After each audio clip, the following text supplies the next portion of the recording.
Olá, ouvintes do Mesa de Debates. Vai começar aqui mais uma entrevista aqui do canal, trazendo assuntos relevantes aí que precisam ser debatidos frente a essa conjuntura difícil e um tema que é fundamental discutir, principalmente na realidade brasileira, mas não só na realidade brasileira, é a questão, né, do racismo, né? Algo que está enraizado aí na nossa sociedade, algo que é uma herança histórica, né? E também discutir a educação antirracista, né? E para isso, e para cumprir esse papel, convidei aqui a professora Rose Cipriano, né? Do Rio de Janeiro, né? Do ensino estadual, para conversar um pouco com a gente sobre esse tema. Então, sem muita demora, tudo bem, Rose? Antes da gente começar, por favor, se presente. Bem, tudo bem, Guilherme? Para todos verem, né? Eu sou Rose Cipriano, sou uma mulher negra, de pele retinta, cabelos crespos, né? Usando um black e uso um óculos de armação branca. Sou professora da Rede Municipal de Educação aqui de Duque de Caxias e também faço parte da coordenação do CEP, que é o Sindicato dos Profissionais de Educação, né? Além de atuar como militante do Movimento Negro Unificado aqui no estado do Rio de Janeiro e na Baixada, né? E atualmente sou mestranda da UERJ, FEBEF, aqui em Duque de Caxias, justamente discutindo relações étnico-raciais no currículo de uma escola aqui do município. Então, maravilha. Então, Rose, eu vou começar o nosso papo com uma pergunta bem simples, né? Mas acho que seria legal a gente introduzir essa pergunta primeiro aí na nossa discussão. Qual é a importância do ensino antirracista, né, da educação antirracista dentro das escolas?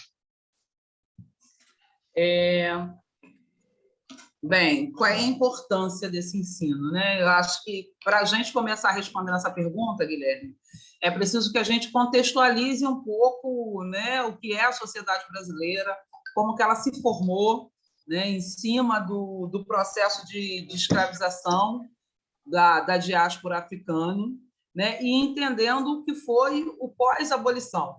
Eu costumo brincar que a grande pergunta que precisa ser feita é o que aconteceu no 14 de maio, porque a gente veio de um processo de exclusão, né, da população negra, da sociedade, né, um processo de invisibilidade, e isso, né, se reverte hoje nos dados que a gente tem sobre os índices de violência com relação às mulheres, que a gente vai olhar, né, quem mais sofre essa violência no recorte racial são mulheres negras, que a gente vai olhar nos índices e nas estatísticas salariais, né, onde que está a população negra.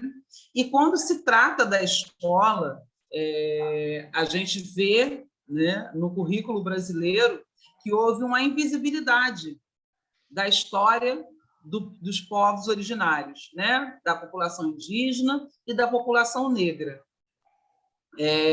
Durante muito tempo, e infelizmente a gente ainda percebe isso, você estudou a cultura africana e afro-brasileira na perspectiva do processo da escravização, como se a nossa história, como se a história do Brasil se resumisse à escravização, né, ou ao extermínio da população indígena.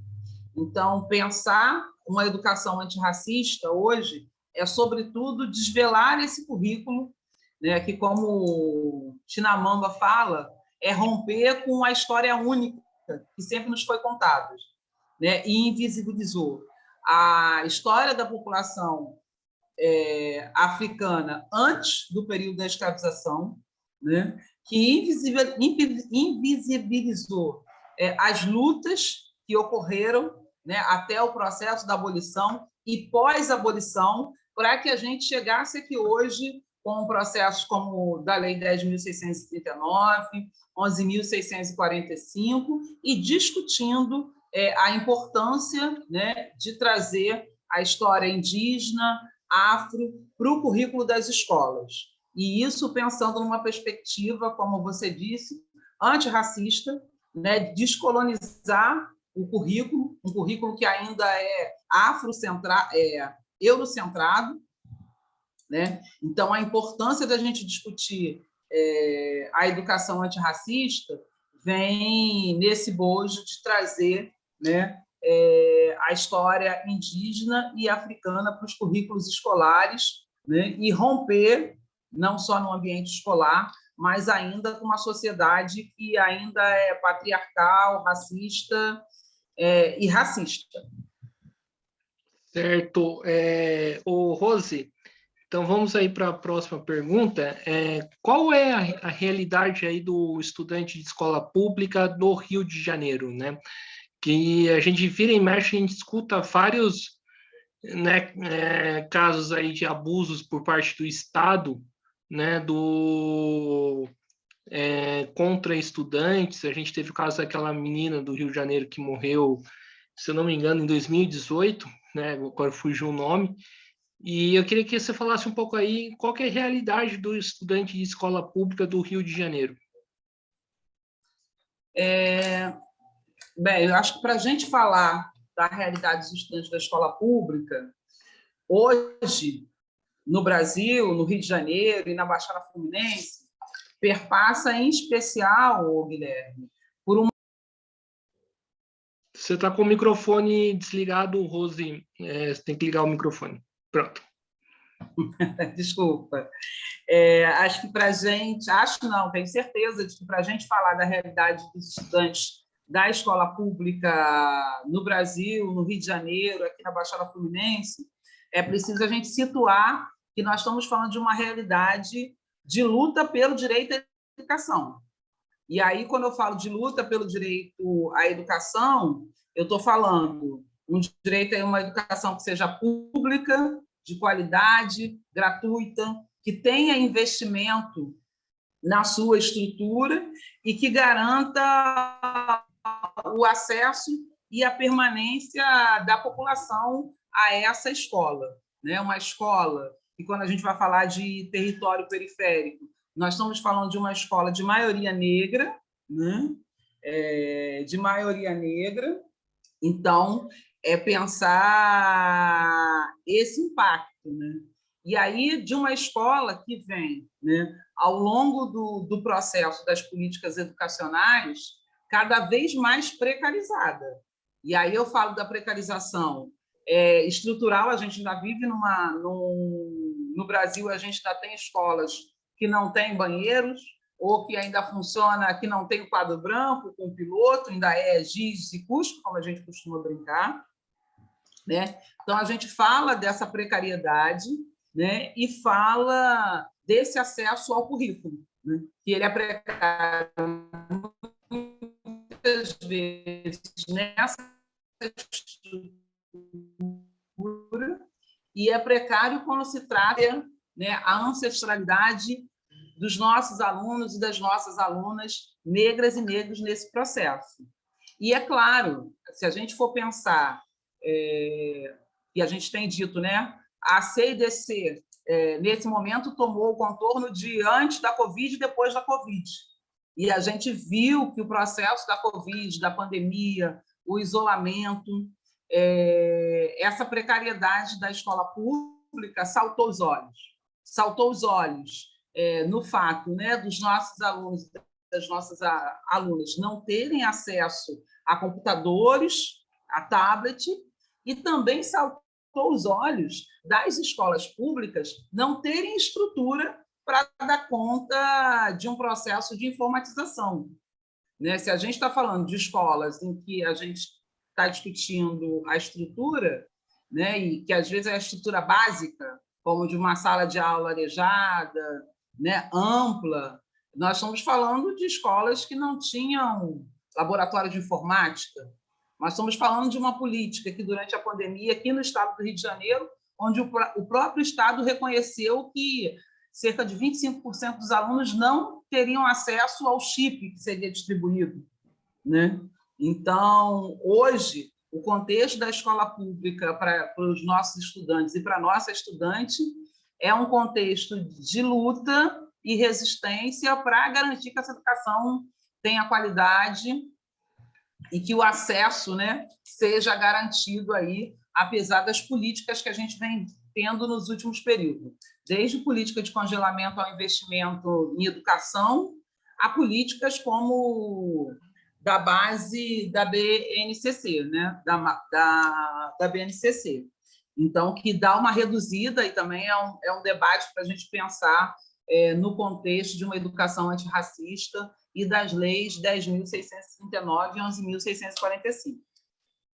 Perfeito, Rose. Mas aí a gente, né, sempre vai ter alguém que vai questionar qual que é o impacto e qual que é a importância de uma educação antirracista aí para o aluno, né? Porque você fala aí da precarização, vai ter sempre, o aluno tem que ensinar matemática, aprender português para ser, né, alguém na vida. Aí eu pergunto, qual que é a importância ou o impacto né, dessas matérias antirracistas aí para a vida do aluno? Quando a gente pensa para a gente discutir aí a educação antirracista, acho que tem um elemento que é importante para a gente ressaltar, né, que é a disputa do direito à memória. E aí, nessa disputa do direito à memória, da narrativa, a gente sabe que durante muito tempo as nossas alunas e alunos negros e negros não se viam representados desde quando a gente pensa o ambiente escolar, né? Assim como não se vê na sociedade, né? Se você for ver a representação legislativa de negros e negros, de mulheres, a gente vai ver que é muito aquém do que é a realidade, né? Não se viam representados no ambiente escolar e não vem a nossa história, né? A história de povos indígenas e povos negros representados no currículo. E a gente fala tanto de construção de identidade.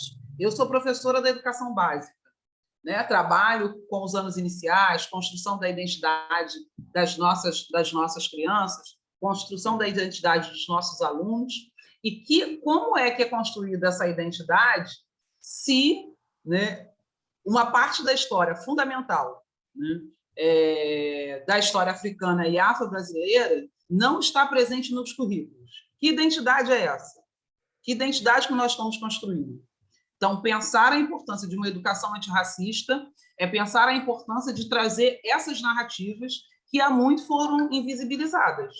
Porque a gente costuma dizer, né, que a nossa história não se resume ao período de escravidão no país. A diáspora africana, né, a conhecer a história africana é fundamental na construção dessa identidade e conhecer a história afro-brasileira também.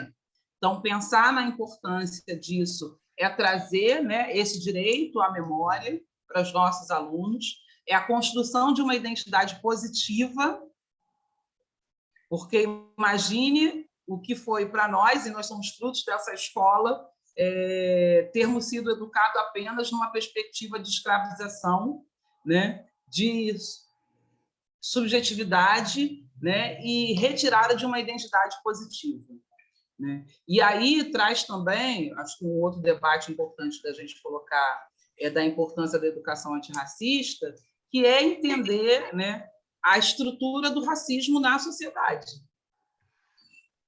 Então, acho que para as nossas estudantes e os nossos estudantes, essa construção de uma identidade positiva, essa construção do direito à memória e à narrativa dos povos originários e povos africanos são elementos importantes, né? E pensar que a educação ela não é neutra. Então, a educação antirracista é mais um espaço, né, onde a gente vai poder estar desconstruindo ainda o racismo que é muito forte na nossa sociedade. Maravilha, então, Rose, estamos aqui com a Rose Cipriano, professora aí do ensino municipal, não estadual, né, do Rio de Janeiro, eu confundi aqui, né, peço aí desculpa. Então, vamos aí para a próxima pergunta, né, Como que o Estado, né, na sua opinião, na sua avaliação, enxerga a criança dentro da escola, né? Porque sempre tem aquele, conforme eu falei, sempre tem aquele discurso de que a criança vai para a escola para aprender, para ser alguém na vida, né? Questionar o que significa ser alguém na vida. E a pergunta que eu faço é, qual que é o papel que o Estado, né, enxerga a criança numa escola pública, né? Sim, e para a gente pensar como é que, né, as nossas crianças, e eu vou sempre, Guilherme, racializar esse debate, porque aí a gente está falando das crianças negras. E aí vamos pegar um tema que são os livros didáticos, né? Qual é a referência que durante muito tempo a gente teve, em especial das mulheres negras, da população negra, nos livros didáticos, né? Que lugar era esse, né? E aí qual era a representação que era dada à população negra, em especial às mulheres? Se você for comparar, né, e estudos demonstram isso, que muitas vezes quando aparecia uma mulher negra, ela normalmente estava associada ao cuidado, né? Ela era a trabalhadora doméstica desse processo, né? E aí é importante a gente destacar que não há julgamentos, juízos de valor em ser trabalhadora doméstica. Agora, a grande questão é que esse é o único espaço, né? Foi durante muito tempo o único espaço e referência para as mulheres negras. E aí, se você pensa como é que a foto de crianças negras aparecia muitas vezes, sempre ligada à pobreza, ao abandono, está negando uma realidade? Não, a gente não está negando, mas o que a gente quer dizer é que pensar referências positivas para a escola hoje, a partir de uma educação antirracista, é mostrar outros lugares, né? É trazer, inclusive, as identidades positivas que a escola nunca nos contou. Eu costumo dizer que, depois de adulta, já tendo passado por grande parte do meu processo educacional, é que a gente foi conhecer figuras como Maria Carolina de Jesus, é que a gente foi conhecer figuras, né, e história de Luísa Maim, por exemplo, é que a gente foi conhecer histórias como a de João Cândido, através da Revolta da Chibata. Então, referências positivas, né, para as nossas crianças, que normalmente não foi isso que a gente vivenciou. Então, acho que nesse sentido, a partir de 2003, né, com as políticas de ações afirmativas, com o processo de cotas nas universidades, que reflete, inclusive, hoje, né, em vários estudos e materiais para que possa subsidiar as leis 10.639 e 11.645, foram fundamentais para que a gente fosse mudando, né, que a gente vá desconstruindo essa escola que, por muitas vezes, negou esse racismo. Então, acho que hoje, né, a gente encontra referências que são referências afrocentradas, né, e numa perspectiva antirracista, para que a gente possa trazer novas construções da identidade das nossas crianças negras. E aí, lembrando, novamente, que a escola não é esse espaço neutro, né? A gente percebe não só no currículo, mas nas ações, né? Já existe um vasto campo de pesquisa que vão demonstrando, inclusive, a quantidade de vezes que uma criança negra é elogiada, que uma criança negra se vê referenciada, inclusive entre nós, professores e profissionais de educação. Então, sobretudo, pensar a educação antirracista numa perspectiva, né, desse racismo estrutural, nessa desconstrução do racismo estrutural, mas pensar numa educação antirracista também para o cotidiano da escola. Ô, Rose, se a gente fazer uma comparação aí de gerações, né? Você pegar a nossa geração e a geração, né, mais nova, você percebe uma mudança aí de comportamento, de consciência, né, em relação a esse tema? A criançada tem se enxergado, né, como negra, tem né, se colocado, né, mais a respeito desses temas? Sim, percebo sim, Guilherme. Eu tenho dito que a juventude tem assim dado um show de bola, né? Eu faço atividades em escolas, oficinas antirracistas, e às vezes uma pergunta que a gente sempre faz é quantos ali se consideram negras e negros, e a gente vai observando que essa juventude já vem construindo uma consciência racial, né, e uma percepção de racismo que não que a gente não percebesse, não sentisse na nossa época, mas que hoje eles verbalizam com muito mais propriedade, inclusive com espaço, né? Acho que a educação antirracista também ela ajuda nesse sentido. Não é que na nossa época não existia racismo, existia, mas é que hoje, inclusive, a nossa juventude está tendo espaço e está se colocando diante dessa estrutura que é racista na sociedade e que se reproduz na escola. Então, com certeza, acho que hoje, sim, a gente pode dizer que teve avanços e a gente percebe isso na nossa juventude. E como que o Estado trata esse tema? Trata esse tema com a devida atenção ou não? Quais foram os avanços? O que precisa avançar? E se teve algum retrocesso aí na discussão nesse último momento, né? Como que você vê essa questão? Tem uma referência que eu gosto muito, inclusive é uma referência que eu tenho e a partir desse estudo dela que eu tenho pensado o meu tema de estudo, que é a Nilma Lima Santos, que ela fala um pouco do movimento negro educador, né? E ela traz essa referência, Guilherme, que assim, se hoje a gente tem o Estado, né, a primeira coisa, que o Estado reconheceu, e aí na figura ainda lá do Fernando Henrique, né, que o Brasil era um país racista, e a partir disso cria políticas de ações afirmativas, cria políticas educacionais, como as que eu já citei aqui, é fruto de um processo, né, dos movimentos sociais, fruto de um processo do movimento negro.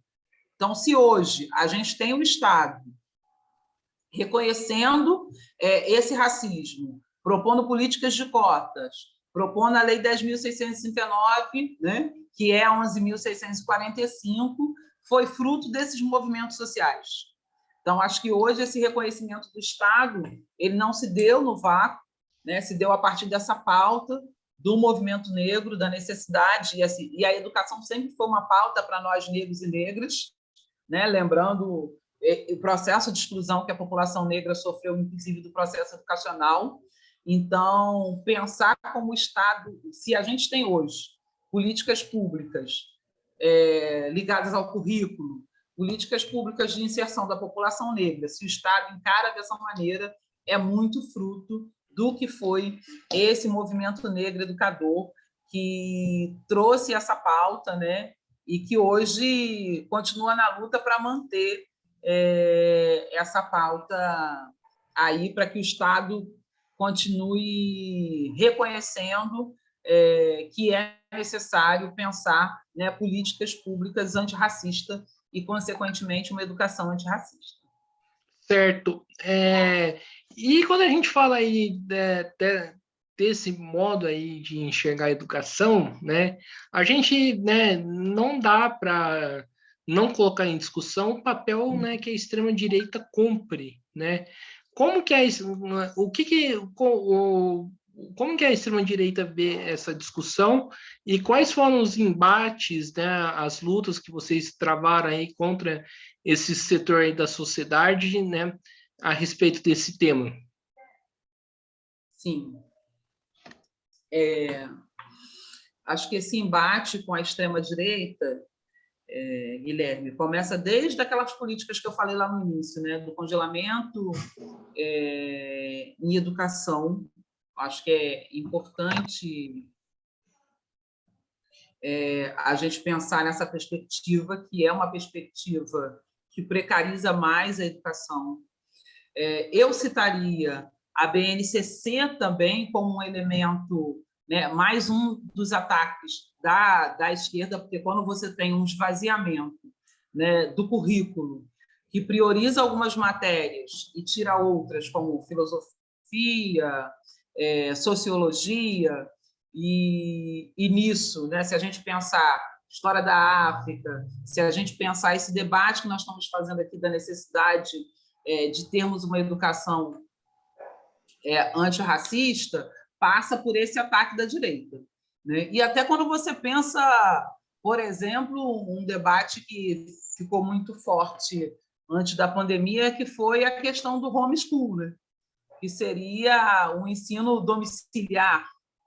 E aí você imagina o que é, né, com esse cenário, aonde você tem aí o presidente da Fundação Palmares, que desconhece figuras que foram importantíssimas, como, né, se a gente for pensar a história de Zumbi de Palmares, se a gente for pensar num tempo mais contemporâneo, Gilberto Gil, outros militantes, né, importantes para a luta negra. E aí, se a gente for pensar todos esses elementos que são ataques da direita, né, para desconstruir o que a gente avançou até hoje, quando a gente pensa em políticas públicas.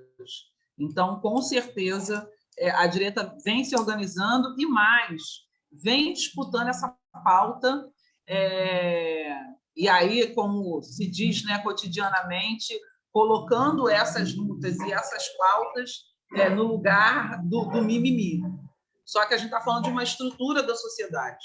Acho que mais do que pensar que é um mimimi, é pensar como, né? E hoje os dados estão aí, a gente não trabalhou com os dados aí, mas basta olhar os dados referente à população negra para entender que o Brasil ainda é um país que o racismo mata a nossa juventude cotidianamente. Mata materialmente, né? Quando a gente vê os índices, vê quem são os jovens que estão morrendo, e cada vez mais jovens, né? Haja visto aí Emily Rebeca, né? Haja visto outras crianças que tombaram até a nossa juventude. Então, essa é uma pauta em que a extrema-direita tem feito essa disputa, e não é à toa que coloca uma pessoa como Sérgio Camargo chefiando, né, uma fundação que foi tão cara para a gente. Então, cada vez mais, eles vêm tentando disputar essa pauta aí numa perspectiva liberal, né, e que só aprofunda o racismo da sociedade brasileira. Sim, já que você falou sobre o Sérgio Camargo, né, essa figura, né, no mínimo não, essa figura bizonha, né, e horrível o papel que ele cumpre, eu queria que você falasse um pouco como que você enxerga ele. Caramba, tem até que pensar, né? Porque se eu falar assim livremente, o podcast não vai perpetuar. Eu tenho uma regra aqui no canal, né? Que não, se dependesse de mim, você pode falar à vontade, mas por conta do YouTube não me censurar, você só não pode falar palavrão. O resto você fica à vontade para falar. Tá. Eu vou começar dizendo, assim, da minha experiência pessoal, do meu olhar, que dentre os efeitos nefastos do racismo, a figura do Sérgio Camargo, né, acho que representa para mim um desses efeitos, que é esse apagamento simbólico, né? E aí, já para limpar o terreno, né, não acho que negros reproduzam racismo, que negros sejam racistas, porque racismo é uma relação de poder, mas o racismo tem essa capacidade de fazer com que você não se perceba pertencente a um grupo, né? E o Sérgio Camargo é isso, ele não reconhece, né, pertencente a um grupo de uma resistência que é ancestral, né? Não se reconhece mesmo enquanto negro. Isso, para mim, também é um extermínio simbólico, Guilherme.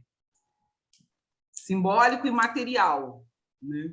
E aí o segundo elemento sobre ele é uma visão neoliberal, né?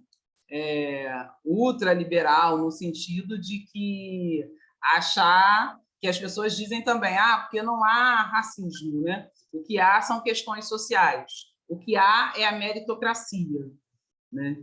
Então, acho que, nesse sentido, pensar essa figura é a face mais nefasta do racismo, quando ele é capaz de tirar, né, de pessoas negras o seu sentido de coletividade, de história ancestral, e ir bebendo dessa fonte aí meritocrática, liberal, né? De que, não, na verdade, eu sou negro, mas eu subi na vida, então eu tenho mérito para isso, e quem não conseguiu não tem mérito. Né? Acho que é um pouco essa visão. E aí é colocado nesse lugar, né, para tentar deslegitimizar a nossa luta. Com certeza, os acúmulos que se tem, né? Nesse lugar.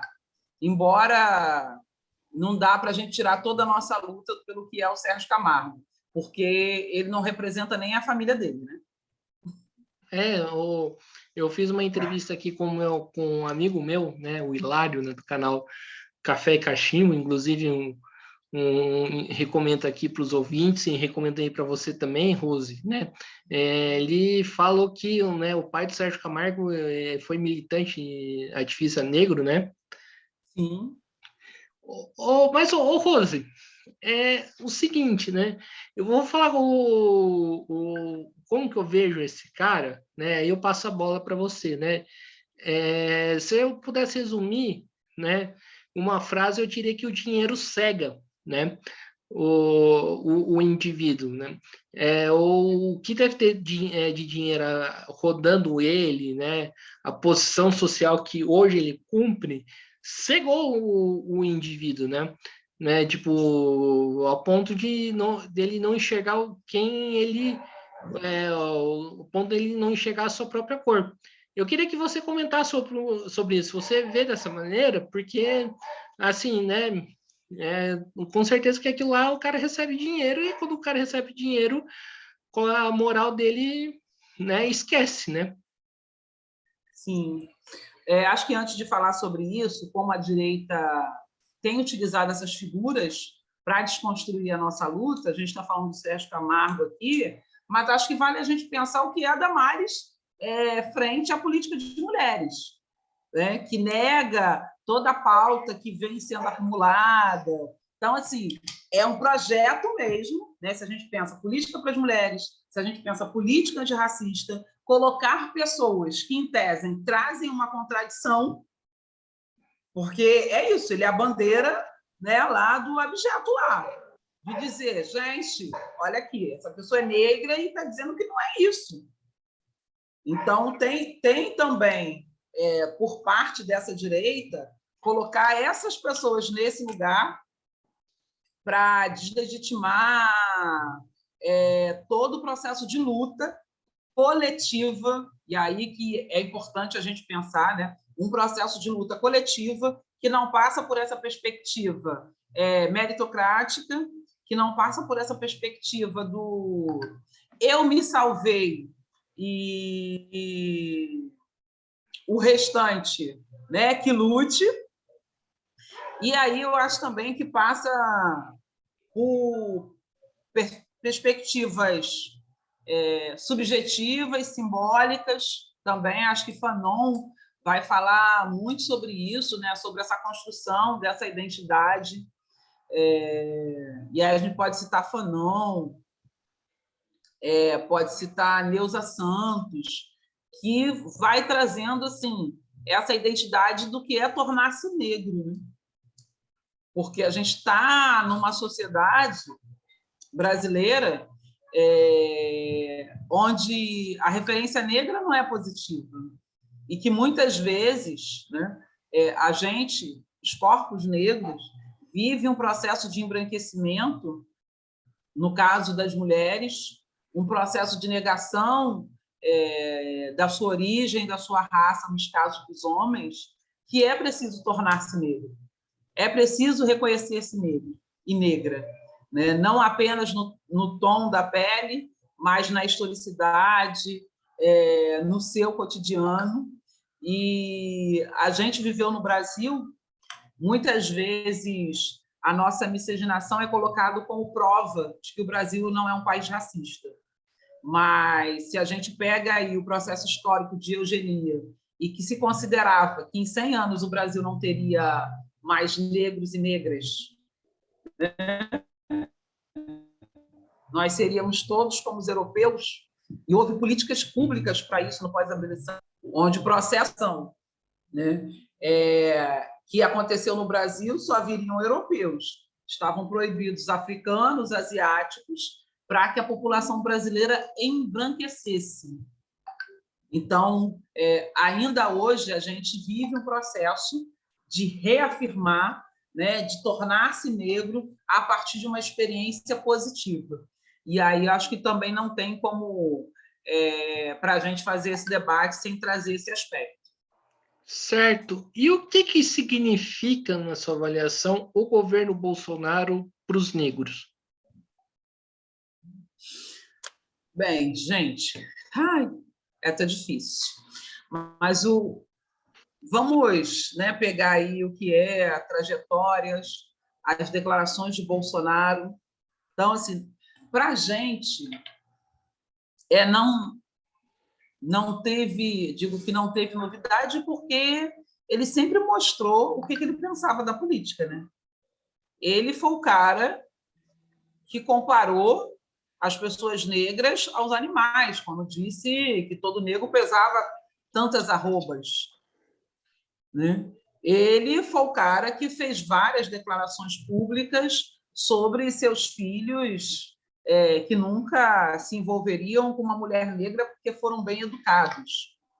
Então, pensar, né, quando a gente vê como a política... Opa, então um pequeno problema. Esbarrei e fechei a câmera.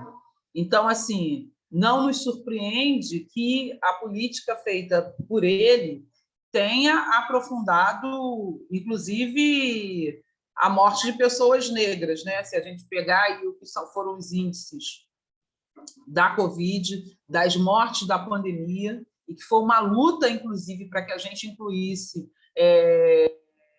o quesito de raça, para que a gente pudesse fazer esse recorte, né? Essas políticas armamentistas, né, de Bolsonaro, e aí a gente está falando de Bolsonaro, mas que reverbera nos estados e nas cidades, né, tem aprofundado ainda mais um extermínio, né, e uma exclusão da população negra. Sim, então vamos dar continuidade à nossa discussão.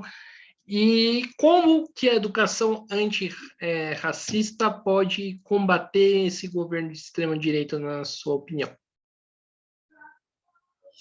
Sim. Acho que é isso, a educação antirracista, né?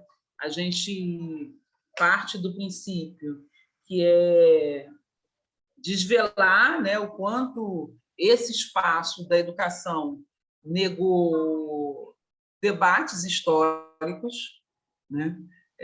Debates históricos, e pensando muito na perspectiva que você só constrói resistência a partir daquilo que você valoriza, né? Então, a educação antirracista, no sentido de valorizar nossas histórias, de trazer essas referências de luta, como eu já falei aqui, né? Por que a gente, durante muito tempo, estudou Inconfidência Mineira, mas não estudou Revolta dos Malês, né? Que foi uma revolta de negros islamizados, alfabetizados, no sul da Bahia. E aí, para você pensar essa resistência, é preciso conhecer a sua história. E aí, a partir desse reconhecimento, e principalmente desse reconhecimento de luta, gente, desculpa, desse reconhecimento de luta, travar debates, né, que possam municiar resistências em todos os espaços. E aí, por que é importante a educação antirracista? Há pouco tempo a gente discutia isso numa escola, para entender que assim as nossas estudantes e os nossos estudantes vão estar nos mais variados espaços da sociedade. E aí ele precisa compreender, sim, que a sociedade brasileira se estruturou, né, a partir do estupro de mulheres negras e indígenas, se estruturou a partir da expropriação dos corpos negros e que hoje, né, ainda há bastante caminho a ser percorrido para que a gente combata o racismo na sociedade. E aí eu acho que a grande contribuição da educação antirracista, não apenas para o espaço escolar, né, para o imediato do currículo escolar, dos conteúdos escolares, e aí eu estou falando da educação básica, mas eu também estou falando do ensino superior, tá? E aí é preciso lembrar que essa disputa está em todos os âmbitos, mas principalmente para a perspectiva, né, das nossas estudantes, dos nossos estudantes, é municiá-lo para um combate na sociedade, esteja ele no espaço em que tiver. Porque é isso, a gente está falando da escola, mas a gente sabe que a escola não é neutra, que ela reproduz esse racismo, a gente sabe que as instituições, né, sejam partidos políticos, seja o espaço da saúde, também vão reproduzir esse racismo. Então, eu sempre penso na educação antirracista como um espaço que vai ajudar, né, e preparar as nossas estudantes e estudantes para estar desvelando esse racismo onde quer que ele esteja. Maravilha, Rose. É isso que eu ia perguntar para você. A estrutura da escola é racista e como que isso reflete, né? Como que a escola é racista? Sim. A estrutura da escola, Guilherme, é racista, né? É óbvio que a gente vai falar sempre muito da educação básica, que é onde a gente atua, né? E eu já citei alguns exemplos aqui, mais filosóficos, mas mais estruturais mesmo, né? Desde a gente pensar a questão do livro didático, da história, e aí acho que a lei 10.609 já está completando a sua maioridade aí, né? Já completou a sua maioridade. Nós estamos num contexto bem diferente, que se há 18 anos atrás a gente não tinha muito material, né? A gente não tinha muitas referências para pensar essa educação. Hoje a gente já tem várias referências, né? Muito conteúdo sendo produzido, e conteúdo sendo produzido, inclusive, a partir da política de cotas, né? Porque é isso, assim, a população negra cansou de ser objeto de estudo. Agora ela vai falar sobre si, ela vai trazer outras referências. Então, essa educação antirracista tem impacto a nível das universidades, né, com a ampliação da população negra no nível superior, tem impacto na educação básica, que aí você vai discutir que livro didático é esse, né? Hoje você não passa mais impunemente como aconteceu com o livro ABC da Liberdade. Não sei se você acompanhou esse episódio, né, que foi da Companhia das Letras, que é uma grande referência para os educadores, que colocou as crianças brincando no porão do navio negreiro. E aí, se a gente pensar, né, no livro ainda diz que a viagem ocorreu tranquila. Então, sim, a viagem ocorreu tranquila. Então, se a gente pensar que a educação antirracista, né, vai trazer para a gente conhecimentos, né? Que aí foram mais de 5 milhões de negras e negros escravizados no Brasil.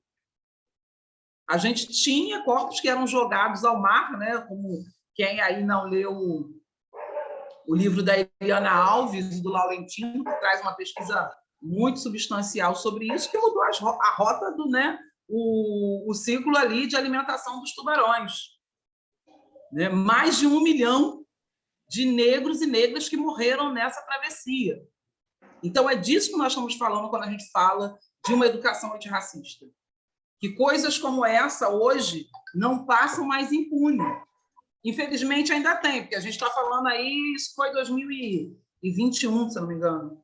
Né? Foi hoje de manhã, no tempo histórico. Mas pensar a educação antirracista é desvelar essas questões, né? E acho que nesse processo...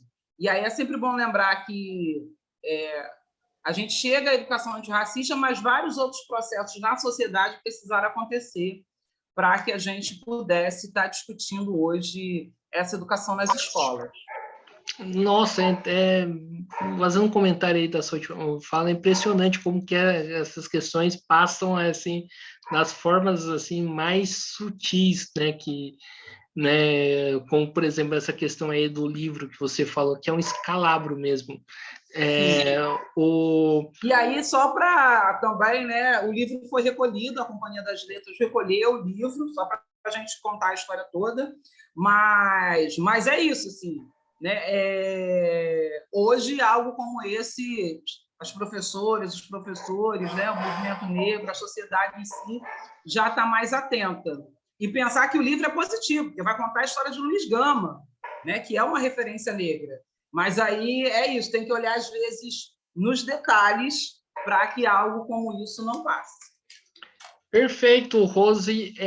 E em relação à questão dos professores e coordenadores, eu vou contar um caso aqui, não vou citar nem o nome da escola, nem o nome da pessoa e nem muito menos o nome do aluno, né, para evitar complicações legais, né, e não querer expor ninguém.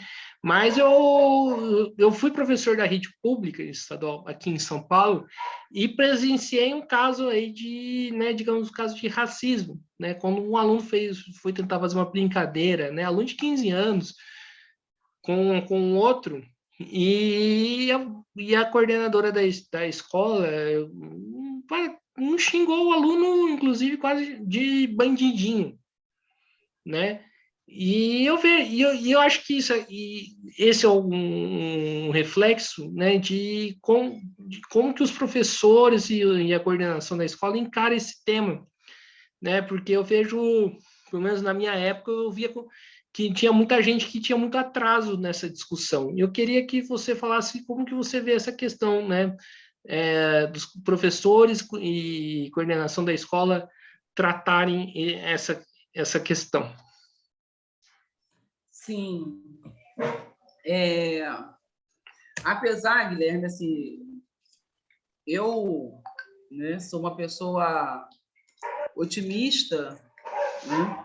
Acho que a gente precisa ser, né? É óbvio que hoje a gente tem avanços a partir do processo, né, de políticas públicas antirracistas, mas aí é preciso, e nesse sentido a gente precisa, aí a gente vai cortar na própria carne, né, enquanto professores da educação, e entender que assim o racismo também perpassa pelas práticas escolares, né, que é o que você está falando, assim, qual é a perspectiva, né, que a escola tem desse aluno negro. E aí essa perspectiva vai se manifestar em ações, né, que são, naqueles momentos, individuais, como você está falando, né, porque aí, às vezes, você acha lá, não, porque está numa escola de periferia, a maior parte dos alunos negros, e a perspectiva que, isso aqui, para ele, é um lugar de passagem, daqui a pouco é mais um bandidinho que está aí na porta morto. Então, a gente tem a política que é mais ampla, mas ainda tem um racismo que perpassa, sim, a prática docente, que eu acho que cada vez mais está sendo desconstruído, né? Mas que perpassa a prática e a perspectiva que se tem desse aluno, né? E às vezes vai ser algo mais direcionado, como esse exemplo que você trouxe, mas quando eu falo, por exemplo, como é que a escola encara o funk, encara o rap, encara as rodas de rimas, que muitos dos nossos alunos negros e negras fazem. Muitas escolas não reconhecem, né? Então, até essa questão, né, de acolher uma produção que essa juventude negra vem fazendo, né, que faz parte do cotidiano dos nossos estudantes, a escola e alguns profissionais não reconhecem. E isso a gente vai ver em vários momentos, né? Desde a educação infantil, quando você tem aquelas briguinhas, aqueles momentos de tensão, em que o cabelo do colega que o colega é xingado por causa do cabelo, ou é xingado por causa da cor, e aí a escola ou o profissional fala, não, isso aí é só uma brincadeira.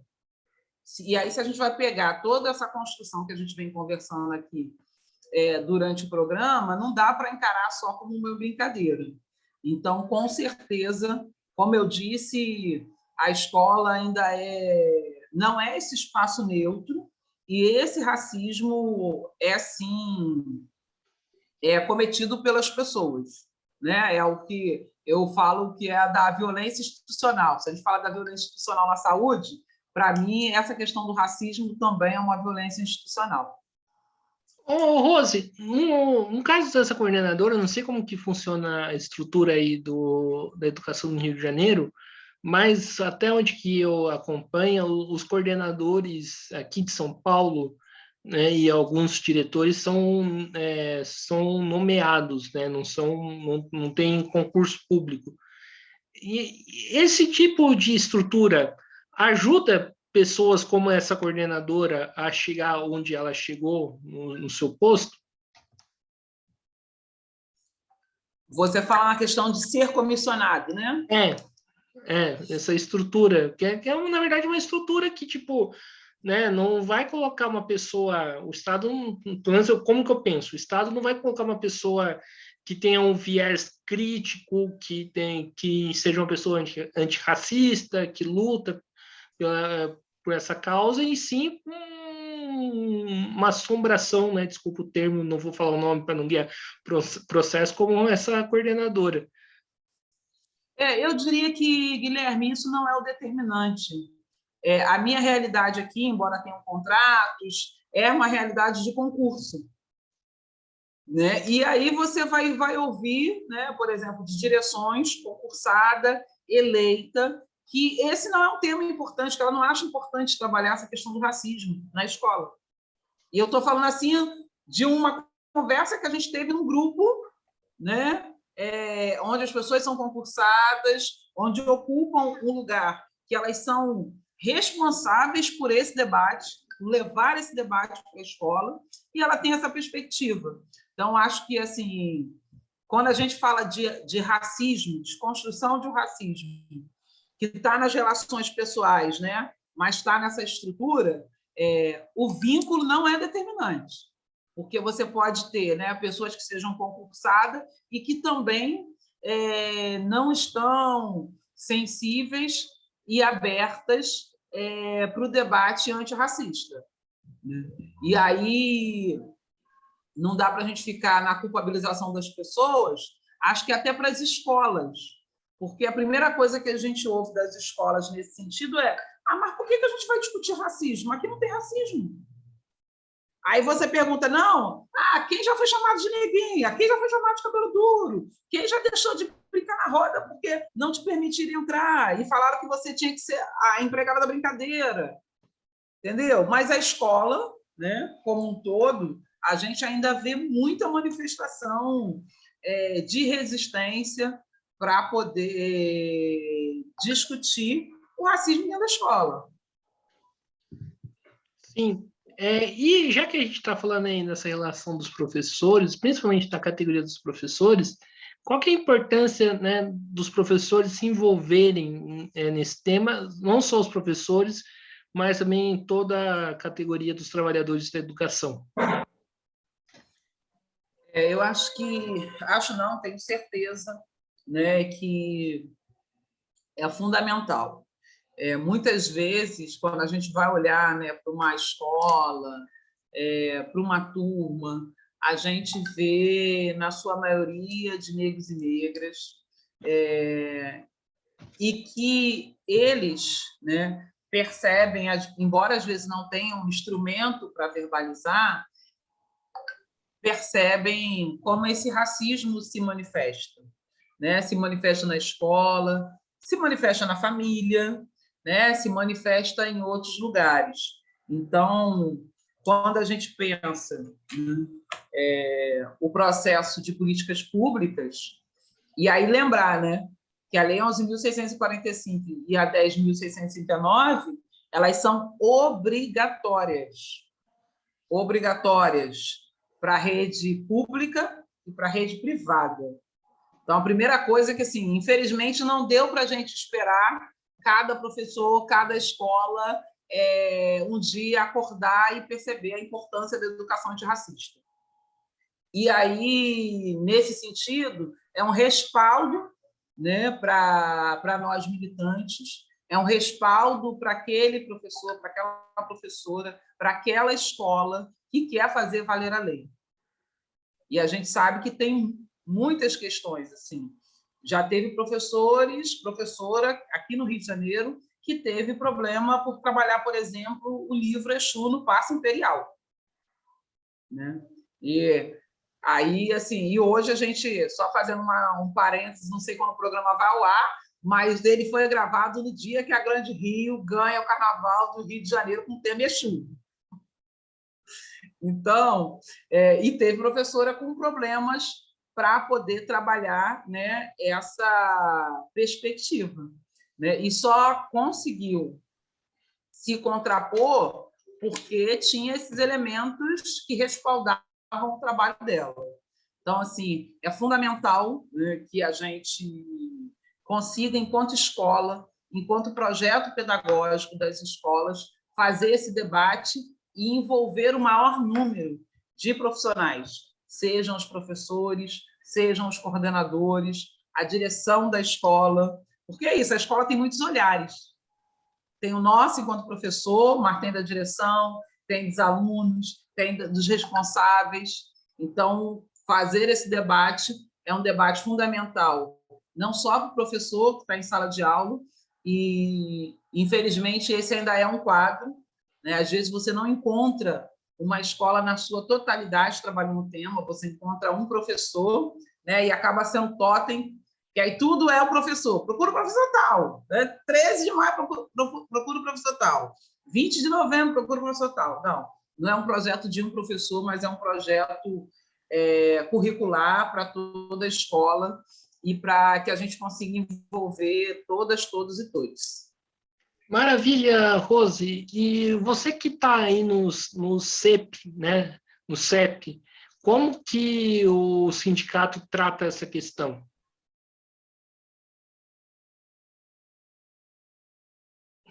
Sim, eu sou do CEP, que é o Sindicato dos Profissionais de Educação do Estado do Rio de Janeiro, e esses foram debates que foram, ao longo do tempo, né, entrando no mundo sindical. Acho que o debate das opressões, né, se você entender que você é classe trabalhadora, mas essa classe trabalhadora tem um gênero, no nosso caso, majoritariamente feminino, tem uma cor, tem um CEP, fez com que os sindicatos, né, se preocupassem com isso. Eu vejo isso nos de educação, mas também em outros. No caso do CEP, em especial, a gente tem secretarias, né? A gente tem secretarias de combate à violência contra a mulher e contra a homofobia, e a gente tem uma secretaria que também para pensar a educação antirracista, né? A Secretaria de Combate à Violência Racial. E aí é para fazer esse debate também da importância, né, das políticas públicas com os profissionais de educação, pensando a formação, mas também discutindo isso no interior do sindicato. Certo. E uma coisa que a gente precisa, né, quando a gente fala de racismo dentro das escolas, né, é ver também, pelo menos eu penso nisso, como que as funcionárias, né, principalmente as funcionárias terceirizadas, que normalmente é da limpeza, são tratadas. Como que você vê essa questão, Rose, né, e como atuar em defesa desses trabalhadores? Sim. E aí pensar... Acho que tem dois temas que se encontram, né? Pensar o racismo e pensar qual é a concepção, né, de educação, quem educa dentro da escola, né, e a concepção de que somos todos trabalhadores, né? Às vezes há uma divisão ali no trabalho que acaba se refletindo e você pensar, porque na escola só o professor, a professora educa, e nessa hierarquia, né, acaba não reconhecendo outros funcionários que, para a gente, né, pelo menos eu acredito que tem uma concepção de que tem vários atores educando nesse processo. Aqui no CEP, a gente teve uma campanha que era Funcionário Também Educa, porque o processo educacional ele começa desde que o nosso aluno é recepcionado no portão, a maneira como ele é servida a alimentação, né? Como a sua alimentação é servida. Então, a gente tem uma campanha de que funcionário também educa, e aí, pensando o recorte racial, e a gente vai olhar para esse lugar, né? Quem são essas cozinheiras, quem são esses auxiliares de serviços gerais? Você vai olhar que muitas vezes são mulheres negras, são homens negros. Então, mais do que nunca, a gente precisa ter essa perspectiva dos vários horários que educam dentro da escola, e, em especial, uma perspectiva racial também, né? Que aí a gente vai vendo... É isso, você olha... Circulou muito na internet, não sei se você teve acesso, aquela comparação de uma turma de gari e uma turma de medicina, né? E na turma de gari, 100% negros, e na turma de medicina, 100% branca. Então, para a escola, acho que esses dois, né, esses dois polos, essas duas questões se misturam. Perceber, né, que existe um recorte racial aí, né, quando você vê a maioria das funcionárias e funcionários negros, e trabalhar na escola com a perspectiva de que na escola todos nós educamos. Então, maravilha. Então, Rose, estamos encerrando aqui mais uma entrevista do Mesa de Debates. Quero aqui agradecer a sua participação, né? Gostei demais da nossa conversa. Espero que, né, ela, de uma certa maneira, contribua aí para essa luta. E passo a bola de novo aí para você fazer suas considerações finais. Guilherme, eu que agradeço o convite. Opa, nas considerações finais, deu uma travada aqui na... Depois... Pronto, pode me falar. Alô, Rose? Estamos aqui com a Rose Cipriano Lapa, né? Ela que é professora aí do ensino municipal do Rio de Janeiro, e o tema... Eu que agradeço.